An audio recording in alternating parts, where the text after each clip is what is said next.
मसीह में आपकी सलामती हो। आज इस टॉपिक पे हम थोड़ी देर बात करेंगे खुदावन के फजल से। वो है खुदावन का खौफ। अगर आप मेरे साथ पढ़ें बाइबल मुकद्दस में से इमसाल की किताब और उसका 22वां बाब और उसकी 4थी आयत में ये लिखा हुआ है कि दौलत और इज्जत व हयात खुदावन के खौफ और फरोतनी का अजर है। आज दुनिया के अंदर लोगों में तरह तरह के खौफ हैं। किसी के अंदर मौत का खौफ है, किसी के अंदर हादसात का खौफ छुपा हुआ है और इसी खौफ को लेके लोग बड़े परेशान हैं, लोग स्ट्रेस के अंदर हैं, लोग डिप्रेशन के अंदर हैं। क्योंकि बाइबल मुकद्दस में एक आयत ये भी लिखी हुई है, अगर आप इमसाल की किताब उसके 29वें बाब की 25वीं आयत को पढ़ें तो वहां पे लिखा है कि इंसान का डर फंदा है। यानी जब इंसान के अंदर इंसानी या दुनियादारी का डर रहेगा तो वो फंदों में फंसा रहेगा, वो तबाहियों में फंदे की तरफ चलता जाएगा। लेकिन बाइबल मुकद्दस में एक चीज लिखी हुई है कि इंसान का डर तो फंदा है, इंसान का डर डिप्रेशन को लेके आता है, दुनियादारी का डर जो है वो तरह तरह के मसाइल को, स्ट्रेस को लेके आता है। लेकिन हमारे लिए खुशी की बात यह है कि इमसाल की किताब 24वें बाब की 27वीं आयत में लिखा हुआ है कि खुदावंद का खौफ हयात का चश्मा है। यानी जिसके अंदर दुनियादारी का डर होता है वो परेशानियों में जाता है, वो मौत की तरफ जाता है। लेकिन जिसके अंदर खुदा का खौफ, खुदा का डर आ जाता है वो जिंदगी की तरफ, वो हयात की तरफ चला जाता है। हालेलुया। तो आज जिस आयत पे थोड़ी देर गौर करेंगे वो है कि दौलत और इज्जत व हयात खुदावंद के खौफ में है। अभी इस खौफ को समझना हमारे लिए बड़ा जरूरी है कि इस खौफ का मतलब क्या है। अगर आप बाइबल मुकद्दस जिस पुराने ग्रामा ओरिजिनल जुबान में इब्रानी में लिखा गया, अगर आप उसमें इस खौफ को देखें तो उसमें जो इब्रानी का लफ्ज इस्तेमाल हुआ है वो इब्रानी जुबान का 3374वां लफ्ज और उसका मतलब ये बन रहा है रेवरेंस। रेवरेंस का मतलब होता है a feeling of deep respect या high degree of showing respect to anyone, यानी किसी के लिए बहुत ज्यादा इज्जत और रिस्पेक्ट को शो करना। यानी अगर अब हम इस तर्जमे के साथ इस आयत को पढ़ें तो इसका ये मतलब बन रहा है कि दौलत और इज्जत व हयात खुदावंद के बहुत ज्यादा रिस्पेक्ट करने में है। अभी यीशु मसीह ने भी नए धर्म में यही कहा कि अगर तुम मुझसे मोहब्बत करते हो या अगर तुम खुदा बाप से मोहब्बत करते हो तो या उससे डरते हो तो तुम उसके हुक्मों पे अमल करोगे, यानी तुम उसके कलाम पे अमल करोगे। इसका मतलब ये हुआ कि अगर आज के दौर में कोई इंसान अगर वो दौलत चाहता है, अगर वो उम्र की दराजी चाहता है या अगर वो इज्जत चाहता है तो उसको जो कलाम मुकद्दस तरीका बता रहा है वो है खुदावंद के खौफ पे जिंदगी गुजारने का। आप देखा होगा कि दुनिया में लोग तरह तरह से, अगर किसी के पास दौलत है तो उसकी जिंदगी के अंदर दुनियादारी का कई दफा साथ खौफ भी होता है, वो डिप्रेशन में होते हैं, स्ट्रेस में होते हैं। बड़े ऐसे लोग हैं जिनके पास दुनियावी दौलत होती है लेकिन साथ साथ वो बड़े मसाइल का शिकार होते हैं। यीशु मसीह ने तो यहाँ तक कह दिया कि अगर तुम इंसान सारी दुनिया भी हासिल कर ले लेकिन अपनी जान का ही नुकसान कर दे तो उसको क्या फायदा। यानी इसका मतलब असल दौलत, असल बरकत, असल हमारे लिए जिंदगी ये है कि इस दुनिया में भी कामयाब जिंदगी गुजारना और अगले जहान में भी खुदा यीशु मसीह के साथ अपनी जिंदगी को ले लेना, इसको असल दौलत और असल बरकत कहा जाता है। तो बाइबल मुकद्दस में से अगर आप मेरे साथ पैदाइश की किताब को खोलें और उसके 39वें बाब में एक खुदावंद के सूरमा खादिम का जिक्र मिलता है जिसका नाम यूसुफ है।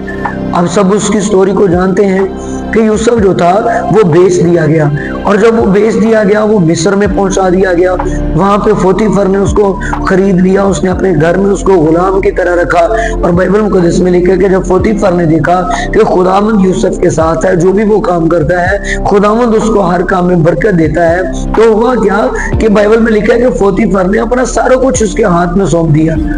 और आगे अब एक अगर हम मेरे साथ पढ़े पैदाइश की किताब उसके 39वें बाब को तो यहाँ पे लिखा हुआ है 7वीं आयत। इन बातों के बाद यूं हुआ कि उसके आका की बीवी की आंख यूसुफ पर लगी और उसने उससे कहा कि मेरे साथ हम बिस्तर हो। हुआ ये है कि जब पोतीफर की जो बीवी थी उसने जब देखा कि यूसुफ खूबसूरत भी है, हसीन भी है, और लिखा कि जब पोतीफर ने सारा कुछ उसके यूसुफ के हाथ में कर दिया है, तो पोतीफर की बीवी की जो आंख है वो यूसुफ पर लगी, यानी उसने उसको ऑफर्स देने शुरू कर दी कि तू मेरे साथ हम मिस्त्री कर। लेकिन बाइबल मुकद्दस में लिखा है कि यूसुफ ने क्या कहा, लिखा लेकिन उसने इनकार किया और कहा कि देख, मेरे आका को खबर भी नहीं कि इस घर में मेरे पास क्या क्या है, और उसने अपना सब कुछ मेरे हाथ में छोड़ दिया है। इस घर में मुझसे बड़ा कोई नहीं, और उसने तेरे सिवा कोई चीज मुझसे बाज नहीं रखी, क्योंकि तू उसकी बीवी है। सो मैं भला क्यों ऐसी बड़ी बदी करूं और खुदा का गुनहगार बनूं। यहाँ पे इसके अल्फाज बड़े गौर तलब हैं कि यूसुफ ने ये नहीं कहा कि जो पोतीफर की बीवी है, यूसुफ ने उसको ये नहीं कहा कि तेरे शोहर पोतीफर का मेरे अंदर डर है, या मेरे अंदर फिरौन का डर है, या मेरे अंदर कैद का डर है, बल्कि उसने यहाँ पे बड़ी एक बात उसको बोली। उसने कहा कि मैं क्यों ऐसी बड़ी बदी करूं और खुदा का गुनहगार बनूं। आज लोगों के अंदर एक्सक्यूजेस होते हैं वो गुनाह करने के, कई बहाने वो लगा लेते हैं। लेकिन अगर कोई गुनाह नहीं भी करता, मिसाल के तौर पर अगर कोई मुझे कहे कि क्या तू रिश्वत लेता है, तो मैं उसको कहूंगा कि नहीं, मैं रिश्वत नहीं लेता। लेकिन असल पता कब चलेगा कि कोई रिश्वत नहीं लेता, जब उसको रिश्वत की ऑफर होगी। अगर कोई बोले कि मैं चोरी नहीं करता, पता कैसे चलेगा, जब उसको चोरी करने की ऑफर होगी। लेकिन वो अगर ना करे, इसका मतलब वाकई में वो नहीं चोरी करता, वो रिश्वत नहीं लेता। तो आज के लोग, आज के कई ईमानदार भी तब तक तो वो खुदा का खौफ अपनी जिंदगी के अंदर रखते हैं जब तक उनके हालात ठीक रहते हैं। लेकिन अगर यूसुफ की तरह अगर इस तरह के हालात आ जाएं कि वो गुलामी में है, दूसरे मुल्क में है, अकेला है, अपने खुदा के मानने वाले भी उसके साथ नहीं है, तो फिर क्या इस हालात में, इन हालात में भी खुदा का खौफ हमारे अंदर रहता है? और ये बात यूसुफ के अंदर थी। बाइबल मुकद्दस में लिखा है यूसुफ ने बड़ी उसको बात, यूसुफ ने कहा मैं क्यों ऐसी बड़ी बदी करूं और खुदा का गुनहगार बनूं। यानी उसके अंदर उसके शोहर पोतीफर का खौफ नहीं है, फिरौन का खौफ नहीं है कि अगर उसको पता चल जाए वो क्या कहेगा। उसने गुनाह ना करने की वजह उसको ये बताई है कि मैं क्यों ऐसी बड़ी बदी करूं और खुदा का गुनहगार बनूं। इस पे गौर करना है। और बाइबल मुकद्दस में आप इसकी सारी स्टोरी को जानते हैं। जब इसने गुनाह नहीं किया, फिर भी ये कैद खाने में डाल दिया गया, लेकिन वहां पर भी खुदा का खौफ इसके अंदर रहा। और बाइबल मुकद्दस में लिखा हुआ क्या, ये इतना सरफराज होता गया कि पूरे मिस्र में ये दूसरे दर्जे का हाकिम बन गया। क्योंकि हमने आयत जो मिसाल की किताब में से पढ़ी है वो ये है कि दौलत और इज्जत व हयात खुदावंद के खौफ, खौफ का मतलब रेवरेंस, रेवरेंस का मतलब खुदा की एक हाई लेवल पे रिस्पेक्ट करना। यानी जब गुनाह की ऑफर हो तो हमें ये हो कि नहीं, मैं खुदा की इज्जत करता हूँ, मेरे अंदर खुदा का खौफ है, मेरे अंदर खुदा का डर है। अगर एक ईमानदार के अंदर खुदा का इस लेवल का डर आ जाए, यानी वो इस लेवल की खुदा की इज्जत और रिस्पेक्ट करना शुरू कर दे कि जब गुनाह की, जब दही की खाने की, जब ये हदिये खाने की, या जब किसी भी तरह से कुछ भी नाजायज ताल्लुकात किसी के साथ बनाने की, कुछ गलत करने की, गलत देखने की, कुछ भी गलत सोचने की उसको ऑफर्स आती हैं, वो ऐसा कुछ भी उसके सामने अगर आए तो वो यूसुफ की तरह ये कहने वाला बने कि मैं क्यों ऐसी बदी करके अपने खुदा का गुनहगार बनूं। और अगर एक ईमानदार ने ये काम कर लिया, इसका मतलब उसके अंदर खुदा का खौफ है। और आपने बाइबल मुकद्दस में से पढ़ा है इसको कि यूसुफ को फिर जो बाइबल मुकद्दस में लिखा है कि दौलत भी मिली, उसको इज्जत भी मिली है और उसको उम्र की दराजी भी मिली है। अगर आप मेरे साथ पैदाइश की किताब का आखिरी बाब पढ़ें तो वहां पे लिखा हुआ है, पैदाइश की किताब और उसका 50वां बाब, उसकी 22वीं आयत से, और यूसुफ और उसके बाप के घर के लोग मिस्र में रहे और यूसुफ 110 बरस तक जीता रहा। और यूसुफ ने इफ्राइम की औलाद तीसरी पुश्त तक देखी और मनस्सी के बेटे मकीर की औलाद को भी यूसुफ ने अपने घुटनों पर खिलाया। यानी ये है, उसको उम्र की दराजी भी मिली है, उसको इज्जत भी मिली है, उसको दौलत भी मिली है।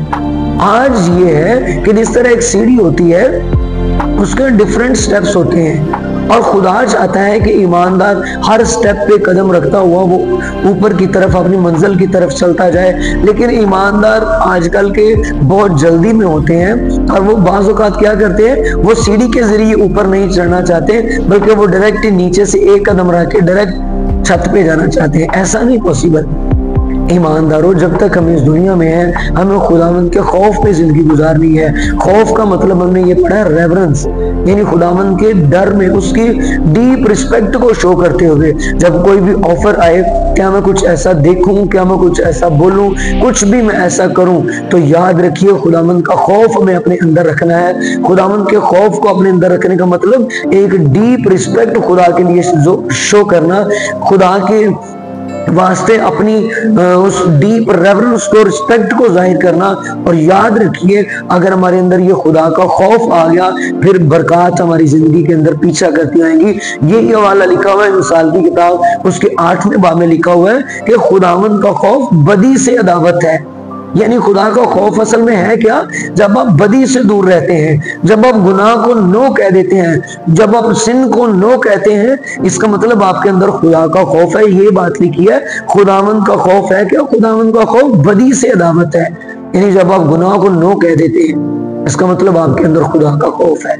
और जब आपके अंदर खुदावंद का खौफ आ गया इसका मतलब आपके पास फिर दौलत भी आ जाएगी, आपके पास इज्जत भी आ जाएगी, आपके पास उम्र की दराजी भी आ जाएगी। मेरा ईमान है आज कलाम के वसीले से इस आयत को आपने समझा है। खुदावंद आपको फजल दे कि आज से आप इस खुदावंद के खौफ में, रेवरेंस में, हाई एक लेवल की खुदावंद की रिस्पेक्ट करने में आप अपनी जिंदगी को गुजारें, ताकि खुदावंद आपको बरकत दे, खुदावंद आपके खानदानों को बरकत दे, खुदावंद आपको सरफराज करे। और मेरी ये दुआ है खुदावंद आपको ये फजल दे, आप उसके डर खौफ में जिंदगी गुजारें, ताकि जिस तरह यूसुफ खुदावंद के खौफ में रहा और उसको इज्जत मिली, उसको दौलत मिली, उसको उम्र की दराजी भी मिली, खुदावंद आपको भी ऐसा करने का फजल दे। God bless you.